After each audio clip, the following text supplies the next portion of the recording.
दिल्ली में हुए बम धमाका केस में नया खुलासा हुआ है। सहारनपुर से गिरफ्तार डॉक्टर आदिल पर अब हनी ट्रैप की तैयारी का भी गंभीर आरोप लगा है। सूत्रों के हवाले से खबर है कि डॉक्टर आदिल का प्लान था सहारनपुर को आतंकियों का सेफ ठिकाना बनाना। आपको रिपोर्ट में दिखाते हैं।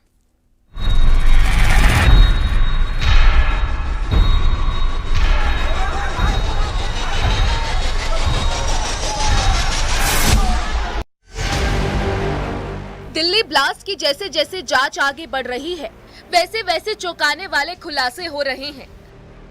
ब्लास्ट की जांच में हनी ट्रैप की बात भी सामने आ रही है, क्योंकि जांच एजेंसियों को डॉक्टर आदिल के मोबाइल से कई कश्मीरी लड़कियों की फोटोज मिली है। आशंका है कि इन लड़कियों के जरिए सहारनपुर के कुछ डॉक्टर्स और अन्य प्रभावशाली लोगों को हनी ट्रैप किया जाना था। हनी ट्रैप के जरिए ब्लैकमेल कर इनकी मदद से सहारनपुर को आतंकवादियों के लिए सुरक्षित ठिकाना बनाने की साजिश रची जा रही थी। सूत्र बता रहे हैं कि डॉक्टर आदिल देर रात इन लड़कियों से चैटिंग करता था। ये चैट्स आतंकी नेटवर्क से जुड़े हो सकते हैं। सहारनपुर को बेस बनाने के पीछे मकसद भी था। वो मकसद था आतंकियों को छिपने की जगह देना और आगे की साजिशों को अंजाम देना। व्हाइट कॉलर टेरर मॉड्यूल की जांच में जुटी एजेंसीज को चौंकाने वाली जानकारियां मिली हैं। सूत्रों की माने तो सहारनपुर से गिरफ्तार डॉक्टर आदिल के मोबाइल से तमाम कश्मीरी लड़कियों की तस्वीरें मिली हैं। ये बात भी सामने आई है कि कुछ एन्क्रिप्टेड चैट्स भी डॉक्टर आदिल के मोबाइल से मिली है। अक्सर रात के समय डॉक्टर आदिल लंबी लंबी चैट्स कर रहा था।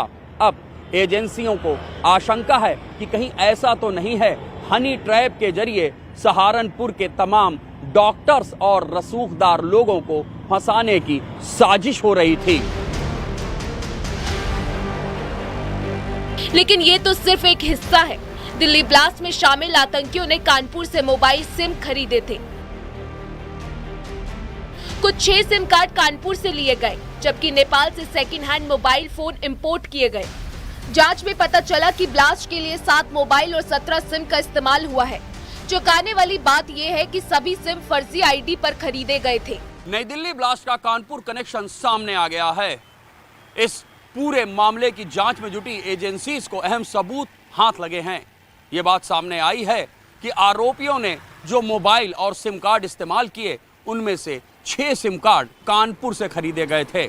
अभी तक की जांच में यह बात साफ हुई है कि पूरी वारदात को अंजाम देने के लिए 7 मोबाइल और 17 सिम कार्ड खरीदे गए। आतंकी इतने शातिर थे कि ट्रेसिंग से बचने के लिए सेकंड हैंड फोन और फेक आईडी का सहारा लिया। कानपुर से सिम खरीदा और नेपाल से फोन। ये नेटवर्क कितना बड़ा है, ये जांच से साफ हो रहा है। अब इस ब्लास्ट के तार कहीं न कहीं तुर्की और पाकिस्तान के बाद दुबई से भी जुड़ते नजर आ रहे हैं।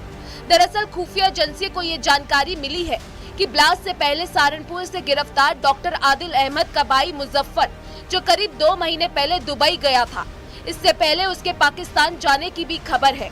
अब एजेंसियां ये पता लगाने में जुट गई हैं कि कहीं वह फंडिंग जुटाने के लिए तो दुबई नहीं गया था, साथ ही पाकिस्तान जाने के दौरान वह किस किस से मिला। ब्रेन वॉश से लेकर ब्लास्ट तक की सभी कार्रवाई विदेशी हैंडलर के इशारे पे की जा रही थी। एजेंसीज को अब इस बात का यकीन तो हो गया है, और एक नाम जो उभर कर सामने आ रहा है वो है doctor Muzaffar. Doctor Muzaffar doctor Adil का भाई है, और ये माना जा रहा है कि दुबई में बैठकर मुजफ्फर ही तमाम डॉक्टर्स को निर्देश दे रहा था।